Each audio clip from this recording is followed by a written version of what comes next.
Bonjour à tous, merci de regarder aujourd'hui aussi cette vidéo du mini-séminaire sur la loi du Messie. Voilà, donc j'espère que tout se passe bien de votre côté. Alors, aujourd'hui, on va continuer à étudier donc, ce livre très profond, le chapitre 1, Ici et maintenant, la pensée d'Elohim.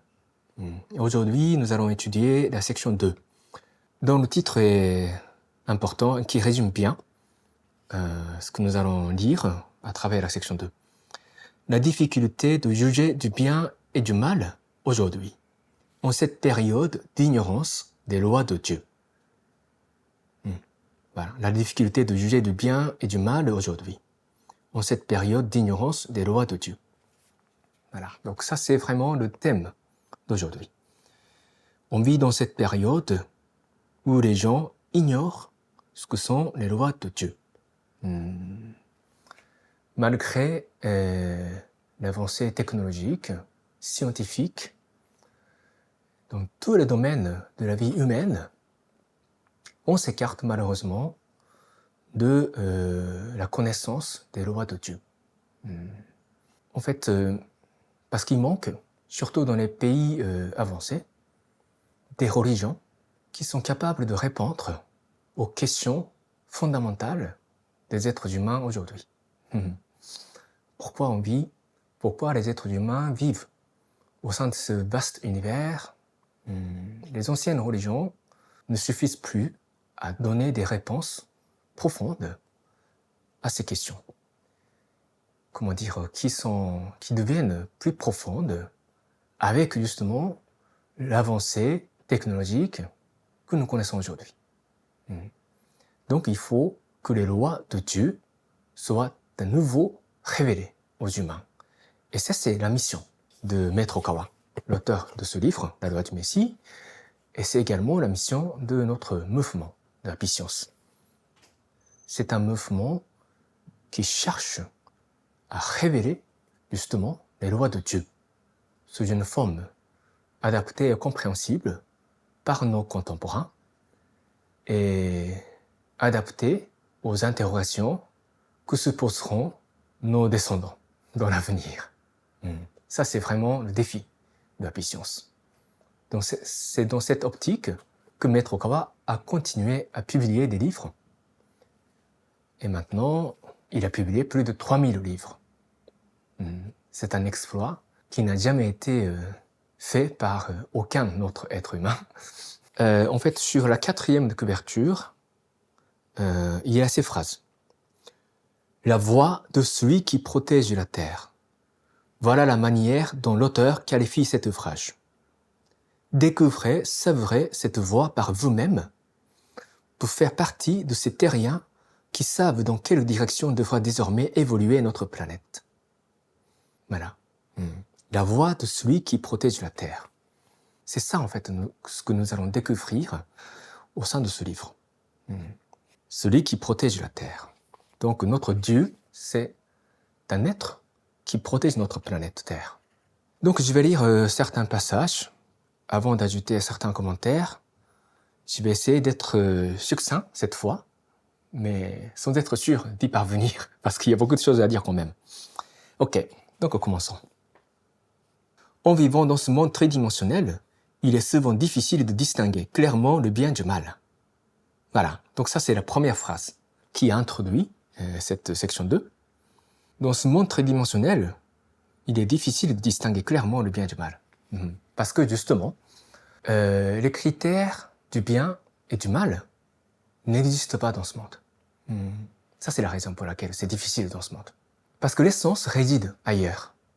L'essence des êtres humains, d'abord, comme on l'a vu suffisamment dans la loi du soleil, nous avons étudié que nous ne sommes pas notre corps physique, qui est une représentation de notre essence en termes tridimensionnels. Donc ce n'est que représentation ou l'expression physique.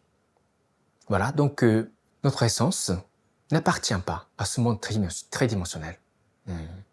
Donc ce qui définit le bien pour nous qui sommes des esprits, des êtres spirituels par essence, nous avons besoin d'avoir accès aux réalités des mondes au-delà de ce monde tridimensionnel. Et nous, les êtres humains, nous sommes capables de faire ça, par nature. Mais en devenant matérialistes, en recevant un lavage de cerveau, pour devenir de plus en plus matérialiste convaincu. Et un athée, qui essaye de renier tout ce qui existe au-delà des sens physiques, au-delà de ce qui peut être démontré par la technologie actuelle, nous perdons cette capacité. Voilà. Donc nous perdons cette capacité de comprendre cette vérité simple. Ça c'est bien et ça c'est mauvais. Donc ça c'est tout le problème de notre époque. Ok. Voilà, il continue comme ça. Par exemple, certains individus sont admirés en raison d'une profession hautement considérée dans ce monde, de leur appartenance à une famille respectée, de leur profusion de biens ou de leur physique avantageux. Il y a des chanteurs et des acteurs à qui on veut un véritable culte dans la société actuelle. Mais parmi ces personnalités qui semblent faire l'unanimité, il y en a qui ont acquis une réelle stature aux yeux de Dieu et d'autres qui ne bénéficient pas en fait d'un rang si élevé. Et si on considère les premiers ministres du Japon, on s'aperçoit que certains sont retournés au ciel alors que d'autres ont bien fini en enfer. Pour l'humanité, il est très difficile de percevoir la différence tant qu'elle persiste à fonder son jugement non sur les lois de Dieu, mais sur des lois faites par l'homme ou sur ses propres manières de penser conçues dans ce monde. Car ces lois ou raisonnements d'origine humaine ne sont pas toujours corrects. Ok, je m'arrête ici. Donc, comment dire, la notoriété ou la réussite dans ce monde terrestre n'est pas le critère du bien et du mal, pour nous les êtres humains. Nous le savons tous, par instinct. Mais nous ne sommes pas sûrs. Mais la réalité aux yeux de Dieu, c'est qu'il y a certaines personnes qui réussissent bien dans ce monde, qui ont fini par devenir Premier ministre au Japon, et qui ont fini en enfer. Donc ça, c'est possible aussi. Mais d'autres cas est tout à fait possible aussi. Donc les premiers ministres qui ont bien réussi et qui sont bien reconnus lors de leur vivant peuvent retourner au ciel parce que c'était des gens vraiment honnêtes aux yeux de Dieu. Donc tout dépend. Dépend de quoi? Dépend de leur nature intérieure. C'est là, c'est à ce niveau-là qu'ils sont jugés. S'ils étaient bien ou mal. Ok. Donc la remise en question de la réalité de la société aujourd'hui va continuer tout au long de cette section 2. Ok? Donc je continue. Durant les 2 derniers siècles, on attendait des médias qu'ils jouent le rôle de critiquer, voire parfois d'attaquer et de renverser les mauvais dirigeants, afin d'empêcher l'émergence de gouvernements néfastes. Mais leur travail présente aussi un résultat mitigé, puisque leurs jugements se fondent en général seulement sur le bon sens commun du monde matériel, les connaissances, les études supérieures et la science. Alors lorsque ces modes de pensée de type terrestre s'égarent, les critères du bien et du mal qui en découlent peuvent également s'avérer erronés. Voilà, je m'arrête ici. Donc là, c'est la remise en question des médias, à qui on attendait beaucoup pour réaliser justement une société démocratique. Et les médias ont un pouvoir immense, comme vous le savez, dans notre société pour faire fonctionner la démocratie. Mais comme beaucoup peuvent le constater aujourd'hui, notre démocratie, type occidental, a du mal à fonctionner actuellement. Et il y a beaucoup de problèmes à considérer. D'abord, le biaisement des informations véhiculées par les médias. Les informations ne sont pas du tout véhiculées correctement. C'est toujours biaisé. Et on voit ça de plus en plus clairement en cette période de guerre. Ça, c'est vraiment la guerre des informations auxquelles on assiste aujourd'hui. Donc, si on se fie seulement aux informations véhiculées par les médias, on ne sait plus ce qui est vrai et ce qui est faux, ce qui est bien et ce qui est mal. Voilà. Donc, il faudra avoir d'autres critères. Et Maître Okawa a cité un exemple d'un journaliste japonais en réalité. C'est pas marqué ici, mais c'est un journaliste japonais qui est très connu, qui est décédé récemment. Donc Maître Okawa a cette capacité de mener une investigation spirituelle pour savoir où il est allé, retourner, dans le monde spirituel. Et malheureusement, il a fini dans un royaume infernal au fond de l'enfer. Parce que c'était quelqu'un de très influent, mais qui a fait également certaines réflexions sur la mort imminente, par exemple. La mort imminente. Parce qu'il a eu l'expérience, lui-même. Et il a réfléchi, il a documenté, et voilà. Et sa conclusion était, pour être très fin, sa conclusion était que tout était que des imaginations par le cerveau. Le monde de l'au-delà n'existe pas pour lui. Alors quand quelqu'un qui est convaincu que le monde de l'au-delà n'existe pas, il a du mal à se justifier en vivant toujours, entre guillemets, après avoir décédé au niveau physique. Il a du mal à comprendre pourquoi il est toujours là. Parce qu'il est convaincu que l'au-delà n'existe pas, l'esprit n'existe pas, tout est imagination. Donc au-delà de son corps physique, son existence physique, rien n'existe pour lui. Mais il existe quand même. Il a du mal à comprendre la situation. Donc il fait tout pour justifier qu'il n'est pas encore décédé physiquement. C'est vraiment un état minable qu'on a vu. Malgré tout son intellectuel qui est tant admiré par l'ensemble de la société japonaise. Donc, aux yeux de Dieu, c'était un petit personnage, malgré son immense notoriété en termes de ce monde. Donc, les mêmes cas de figure peuvent être trouvés dans n'importe quelle société. Donc, Maître Okawa dit que quand il y a des batailles de valeurs dans ce monde, ce n'est pas seulement les batailles entre anges et démons, mais il peut très bien y avoir les batailles entre diable et diable. Parce qu'en fait, ce journaliste qui a chuté en enfer a beaucoup lutté contre un certain régime totalitaire. Cette lutte est correcte. Mais lui-même a fini en enfer pour une autre raison. Donc, on vit dans un monde très compliqué. Ok? Je continue la lecture. Il est bon d'avoir la foi, de prier Dieu et de penser. Ce que les humains créent n'est pas toujours parfait. Nous pouvons avoir l'impulsion de créer telle sorte de régime politique ou de loi, à condition de nous souvenir qu'au-dessus de ces deux composantes se trouve Dieu ou Bouddha. Les hommes politiques et les législateurs doivent s'efforcer de travailler au nom de Dieu par la création et la mise en place de systèmes et de lois reflétant la volonté de Dieu. Mais de nos jours, ce n'est pas ainsi que le système fonctionne. Voilà. Donc, c'est précisément la réalité à laquelle on fait face aujourd'hui, dans n'importe quel pays. Donc, en termes simples, nous les êtres humains doivent toujours comprendre que nous ne sommes pas parfaits. Et donc, nous n'avons pas la capacité de créer une société parfaite, nous seuls.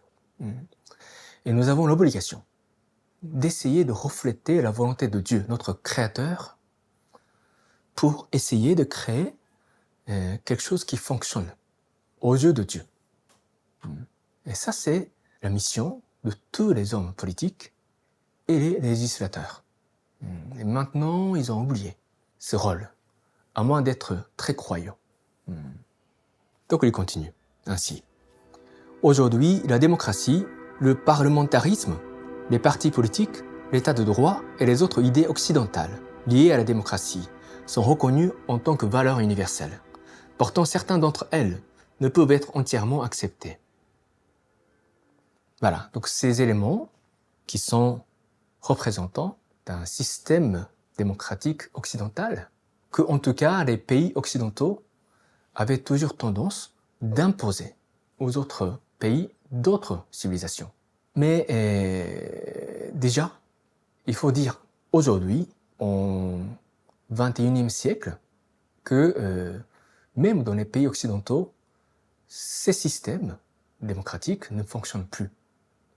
Donc encore moins, ça fonctionnerait dans les autres pays d'autres civilisations. Donc on se trouve vraiment à un tournant du monde. Voilà.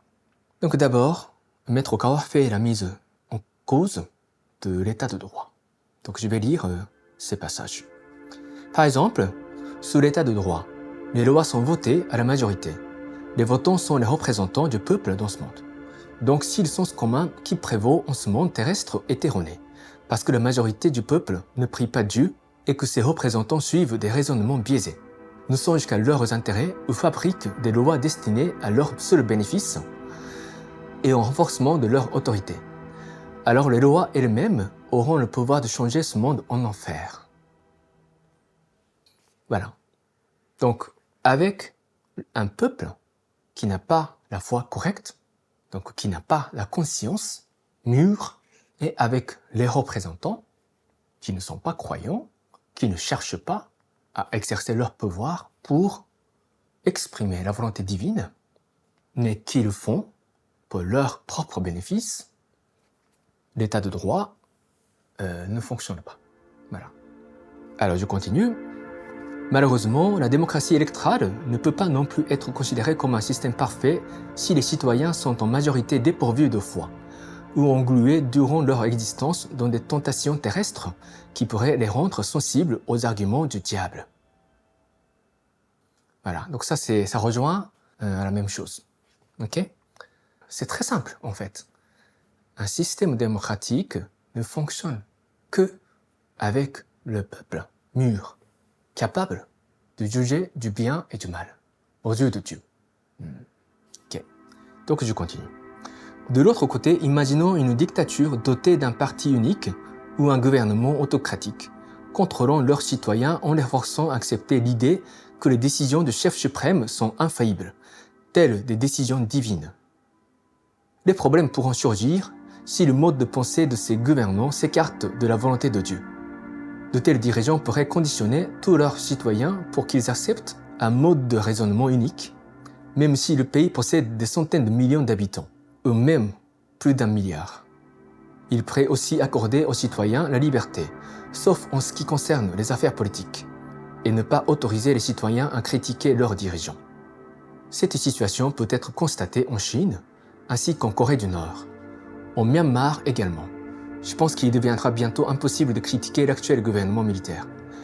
Même dans un pays bouddhiste comme la Thaïlande, il n'est pas permis de critiquer le roi, pas uniquement à l'intérieur du pays, mais aussi à l'extérieur. Lorsque ceux au pouvoir commencent à se maintenir en croyant qu'ils ont le même pouvoir tout-puissant que Dieu, alors hélas, l'enfer est libre de se déployer dans ce monde. Voilà, donc bien sûr, ça c'est la dictature qui a donc la force de créer l'enfer dans ce monde. Donc tout ça pour dire que les systèmes créés par les êtres humains ne sont jamais parfaits. Les systèmes eux-mêmes ne sont pas gages de la liberté et du bonheur des êtres humains vivant dans ce monde. Il faut qu'il y ait la volonté de Dieu qui a créé les êtres humains, qui veille les êtres humains depuis des centaines de millions d'années sur cette planète. Si cette volonté divine n'est pas exprimée dans quelconque système politique ou régime, ça ne va pas fonctionner. Donc ça veut dire que ça va conduire les êtres humains dans l'abysse de l'enfer. Ça, c'est le problème. Parce que les religions ont perdu leur pouvoir, ce qui était un petit peu inévitable aussi. Mais c'est à cause de cela que cet aspect est mis à l'écart. Et rien ne fonctionne plus. Donc il est temps de changer. Voilà. Donc ça, c'est également le message de ce livre. Il est temps de changer. Donc la dictature ne fonctionne pas. On a des exemples parfaits en Chine. Je pense qu'aux yeux de certains d'entre vous, ça a l'air de bien fonctionner, la Chine. Mais c'est pas le cas. Les gens là-bas vivent l'enfer. La même chose en Corée du Nord. Il y aurait d'autres exemples. Donc la démocratie n'est pas parfaite. Un système dictatorial est encore moins parfait. Voilà. Dans les pages suivantes, Maître Okawa parle des dangers du totalitarisme exercé par les dirigeants qui nient Dieu. Et il explique la manière de détecter les régimes totalitaire. Donc le premier aspect, c'est cette tendance à recourir à une révolution brutale ou à gouverner par la violence. Donc, comment dire, la violence légitimée. Ça, c'est le premier aspect. Deuxième aspect, c'est la police secrète. Donc, des espions parmi les citoyens pour dénoncer. Et le système de surveillance, de l'écoute à distance, ainsi de suite. Et troisième aspect, c'est des camps de concentration. Donc, les gens qui dérangent ceux au pouvoir sont mis à l'écart dans des camps de concentration où ils sont torturés ou parfois massacrés. Et Maître Okawa a dit une chose intéressante, une sorte de ironie en fait, avec ces dirigeants d'un régime totalitaire.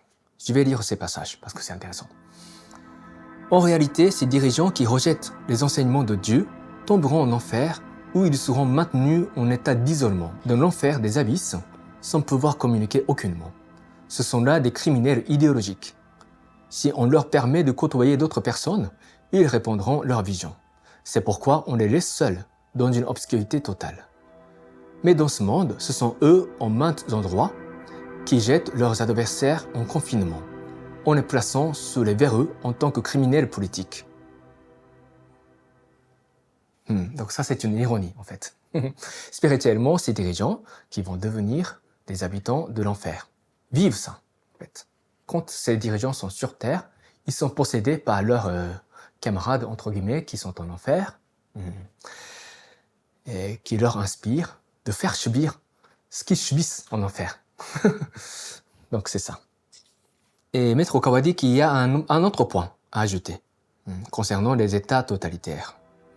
C'est le point suivant. Les États totalitaires créent sans arrêt de nouveaux ennemis. Ils les fabriquent l'un après l'autre. Ils continuent à créer de nouveaux adversaires et se lancent dans une nouvelle bataille, envahissent leur territoire ou les détruisent. Voilà l'aspect effrayant des régimes totalitaires. Donc, quand un État fabrique des adversaires les uns après les autres pour maintenir leur régime totalitaire au sein de leur pays, c'est ça en fait, un État totalitaire, et c'est effrayant. Maître Okawa dit que c'est le plus effrayant. Parce que c'est comme ça que notre monde terrestre va devenir un véritable enfer. Des luttes sans cesse.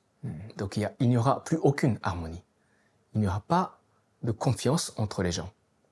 C'est la bataille continue. Et c'est ça en fait l'enfer. Dans ce texte fondamental d'Apicience, le Sutra, les paroles véritables prononcées par Bouddha, il y a ces passages. Seul le monde idéal, l'utopie sera réalisée. Tout le monde s'aime, vit harmonieusement, fait confiance à autrui. Ce monde-là est l'utopie. Voilà. Donc, avec un régime totalitaire comme ça, ce sera l'inverse qui va se créer, qui va s'installer durablement. Et Maître Okawa dit qu'il y a en fait une bonne révolution et une mauvaise révolution. Parce que souvent, un régime totalitaire est issu d'une quelconque acte révolutionnaire, en renversant le régime, l'ancien régime, si vous voulez. Donc on va lire ça. Certains pourraient estimer que la révolution est bonne inconditionnellement, mais je crois que le but d'une révolution devrait être l'instauration de la liberté politique, qui s'accomplit par des discussions entre ceux qui sont toujours à la recherche de ce qui est juste. Voilà le genre de politique qu'il faut encourager. Si de plus en plus de pays qui ont mené une révolution répriment les mouvements contre-révolutionnaires, en envoyant les rebelles dans des camps de concentration ou même en les exécutant, alors on n'aura pas parlé d'une vraie révolution, mais plutôt de terrorisme d'État. Voilà. Donc, Maître Okawa dit que une bonne révolution doit aboutir à l'instauration de la liberté politique. Les citoyens auront plus de liberté politique après une bonne révolution. Donc, une mauvaise révolution, c'est le contraire qui va se produire. Donc, ce sera la règne de terreur. Donc, à partir de ces points de vue, il faudra probablement que les francophones, pas seulement les Français, mais les francophones qui sont sous l'influence de la France et de l'histoire française, devrait s'interroger la légitimité de la Révolution française du XVIIIe siècle. Voilà. Mais je vais pas aller plus loin. Il faudra s'interroger si c'était inconditionnellement une bonne chose ou pas. Si la liberté politique a été instaurée au sens véritable du terme. Et la liberté, est-ce que c'est la vraie liberté ou c'est la liberté de désordre? C'est-à-dire, est-ce que chacun est capable de juger du bien et du mal? Voilà. Et Maître Okawa parle de l'exemple de Hong Kong, en fait, dont les habitants ont été opprimés par le régime de Beijing. Je vais lire certains passages concernant ce sujet. Hong Kong est un lieu minuscule, peuplé uniquement de quelques millions de résidents, mais qui constituait le troisième centre financier mondial. J'utilise le passé parce que ce n'est plus d'actualité. C'était jadis un centre financier. La prospérité économique ne saurait être accomplie sans liberté. Lorsque la Chine a commencé à transformer Hong Kong à l'image de la Chine continentale, en assénant le slogan « Un seul pays, un seul système », immédiatement on a vu surgir le désordre et l'oppression de l'opposition. C'est une erreur. Ceci peut seulement signifier que, parmi les dirigeants du gouvernement de Beijing, se trouvent des gens qui ne comprennent pas les principes économiques. Le Parti communiste chinois a fêté la commémoration de son 100e anniversaire en louant ses accomplissements, mais il est toujours incapable de voir les erreurs de la révolution communiste. Voilà, donc si parmi vous certains ont toujours une image de Hong Kong comme un lieu de liberté et de prospérité, c'est faux. Cette prospérité a disparu en une nuit. En une nuit. Voilà, donc ce n'est plus le cas. Donc beaucoup de Hongkongais ont été arrêtés et maintenant capturés dans des camps de concentration et massacrés. Torturés et massacrés. Ce n'est pas seulement les Ouïghours, mais les Hongkongais qui étaient hostiles au régime communiste de Beijing sont capturés et massacrés maintenant. Il faut jamais l'oublier. Il faut jamais l'oublier. Le massacre terrible se poursuit aujourd'hui. Ce n'est pas autant de nazis. C'est maintenant que des choses pires que ce qu'ont fait les nazis se pratiquent aujourd'hui. Il faut jamais oublier. Il faut voir si vos dirigeants ne cèdent pas aux tentations du diable, en tendant la main à ces diables des dirigeants du Parti communiste chinois. Ce sont des gens pires que nazis. Il faut jamais oublier, s'il vous plaît. Ok, donc je vais continuer. Je suis d'accord sur le fait qu'une société qui promeut l'égalité et libère d'un système hiérarchique de type féodal est une bonne société. Dans une telle société, une multitude d'opportunités ainsi que la liberté de réussir sont offertes à une diversité d'individus. Mais si la violence unilatérale et la répression des droits et de la liberté de chacun sont naturellement acceptées pour aboutir à des résultats égaux pour tous, un malheur terrible se propagera à cet endroit. Mon point de vue est le suivant. Il est impossible de créer une utopie à travers la justification de la jalousie. Voilà. Il est impossible de créer l'utopie à travers la justification de la jalousie. C'est un point très important. On a vu dans la section 1 que c'est la jalousie qui a fait chuter même un archange. Il y a 120 millions d'années. Donc la jalousie a une telle force destructrice. Et Maître Okawa a toujours dit que le communisme est la justification de la jalousie. On est jaloux des autres. Et quand cette jalousie est exprimée par un régime dans son ensemble, ça c'est l'enfer. Ça c'est l'enfer qu'a connu tous les pays communistes.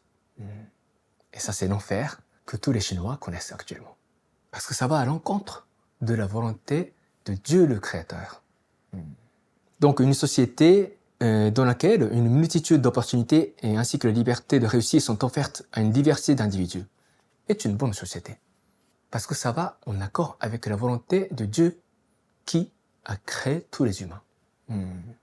Donc tous les humains ne sont pas des moyens au service de leur état. tous les individus sont en soi une fin, un but de la création. Le progrès de chacun, donc l'épanouissement de la nature divine de chaque être humain est en soi une fin de ce monde. Donc les États ou les nations sont des résultats des activités humaines des individus. Il ne faut jamais oublier ce point. Les États, les nations ne sont pas des objectifs de chaque être humain. C'est l'inverse. Ça, c'est le point de vue de Dieu que Maître Oka véhicule à travers pratiquement tous les livres de la Puissance. Donc ça, c'est la fin de section 2. Mais lorsqu'une situation est mauvaise dans un pays, il faut la dénoncer, même depuis l'étranger. Si un pays rejette de telles critiques émanant de l'extérieur de ses frontières, en les considérant comme de l'ingérence dans sa politique interne, et place ses citoyens sous un contrôle et une surveillance centralisée, alors il s'agira là d'une dérive extrêmement dangereuse. Voilà. Donc, on vit dans une époque globale. Le réseau international des pays et des individus crée un contexte très différent. Et ça crée beaucoup de choses positives, mais ça rend les choses plus compliquées aussi. Mais au moins, dans cette période d'interconnexion au-delà des frontières, les dirigeants de chaque pays doivent avoir le courage de dénoncer des dérives pratiquées par les autres pays. Donc ça, c'est également le devoir de chaque individu, n'est-ce pas? De chaque citoyen. Quand notre voisin fait des choses extrêmement néfastes, tout citoyen a le devoir de le dénoncer. Bien sûr, tout en respectant la liberté individuelle, mais la liberté ne doit pas être exercée au-delà d'une certaine limite et contre la volonté divine. Voilà. Donc, encore une fois, le thème principal de cette section 2, c'est la nature imparfaite de tout ce qui sont créés par les êtres humains. Donc, nous sommes au point où nous devons retourner à notre quête des lois de Dieu. Le moment est venu à faire ça. Et Dieu ne laisse pas les humains seuls. Donc, il a envoyé le Messie, déjà. Et le Messie a publié la loi du Messie. Donc, c'est la responsabilité de chacun, de chaque citoyen, de rechercher les lois de Dieu. Et chercher une société qui s'accomplisse en conformité avec ces lois de Dieu. Pour que le bonheur soit assuré pour chaque citoyen. Ok. Donc, maintenant, nous allons prendre un petit moment de contemplation pour réfléchir sur ce qui a été dit aujourd'hui. Donc, comme la fois dernière, je vais réciter 2 prières. Prière au Seigneur et prière à l'Esprit gardien et l'Esprit guide. La raison pour laquelle je récite ces 2 prières, c'est pour inviter à chacun d'entre vous qui écoutez mon discours à vous connecter tous au Seigneur et Contaré, directement. Et pour mieux orienter votre contemplation. Prière au Seigneur. Seigneur El Contaré, origine de toute lumière, de toute force, de toute sagesse, de tout amour. Donne-nous la lumière, donne-nous la force, donne-nous la sagesse, donne-nous l'amour. Seigneur, notre Père, protège cette terre, planète d'amour. Garde-nous de tous les maux. Donne-nous le futur. Ô Seigneur, nous te remercions sincèrement de nous avoir donné la lumière. Nous te rendons grâce du fond du cœur. Prière à l'Esprit gardien et l'Esprit guide. Mon Esprit gardien, mon Esprit guide, au plus profond de mon cœur, vous êtes ma fontaine de vie, ma lumière d'espérance, ma source de sagesse, mon bouclier de courage. Assiste-moi, je vous prie, dans mon apprentissage quotidien. Polissez mon cœur chaque jour. Donnez-moi chaque jour de bonnes inspirations. Rectifiez le parcours de ma vie. Gardez-moi loin de tous les maux. Guidez-moi chaque jour dans une existence encore meilleure. Je vous remercie sincèrement.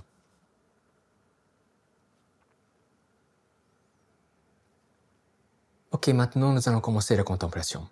Je vous remercie de redresser votre dos s'il vous plaît et fermez vos yeux légèrement et harmonisez votre respiration. Faites descendre votre respiration jusqu'au bas de votre abdomen, au niveau de votre deuxième chakra, et expirez lentement.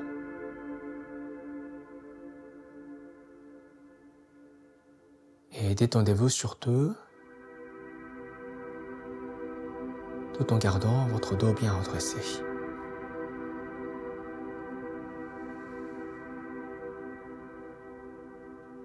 En harmonisant votre respiration, vous allez harmoniser les vibrations de votre esprit.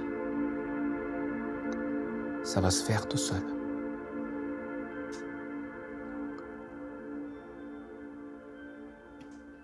Et plus les vibrations de votre esprit soient harmonisées en accord avec le monde céleste,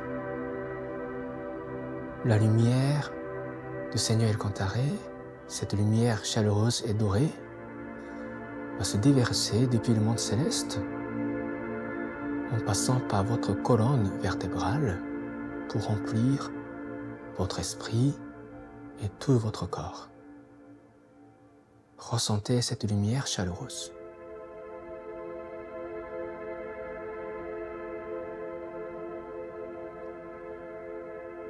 Et continuez à respirer calmement.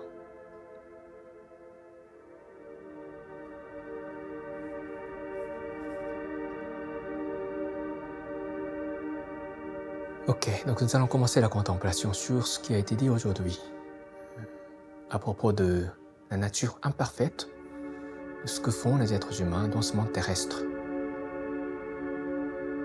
Je vous remercie de réfléchir sur l'état de votre pays et voir ce qui est en accord avec la volonté de Dieu et ce qui n'est pas en accord avec la volonté de Dieu.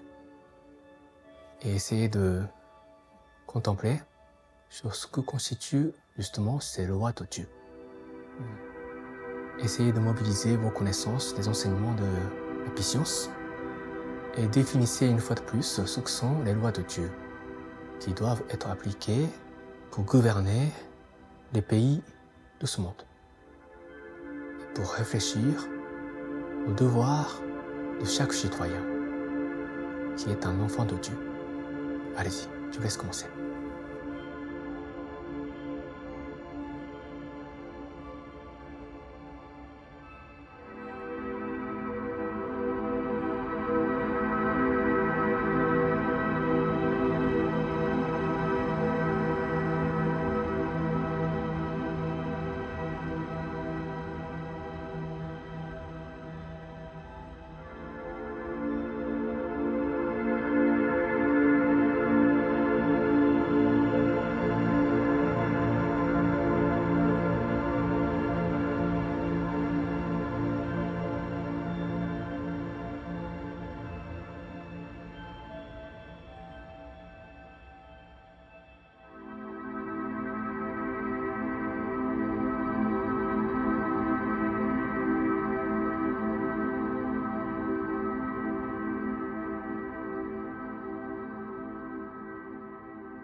Ok, on termine la contemplation.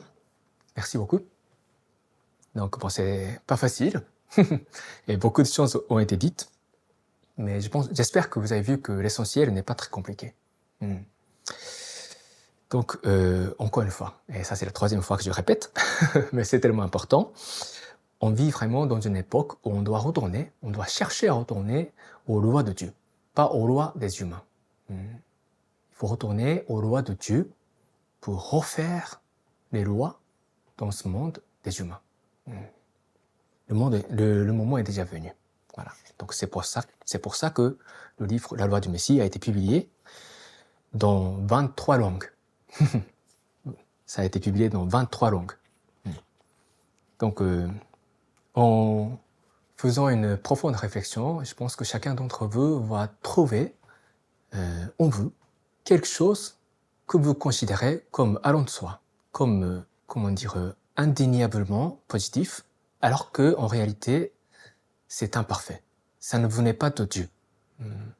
Donc, si vous voulez, ces traces de lavage de cerveau qu'on a subies par les médias, par l'éducation, par autres facteurs qui ont été présents au cours de notre existence terrestre.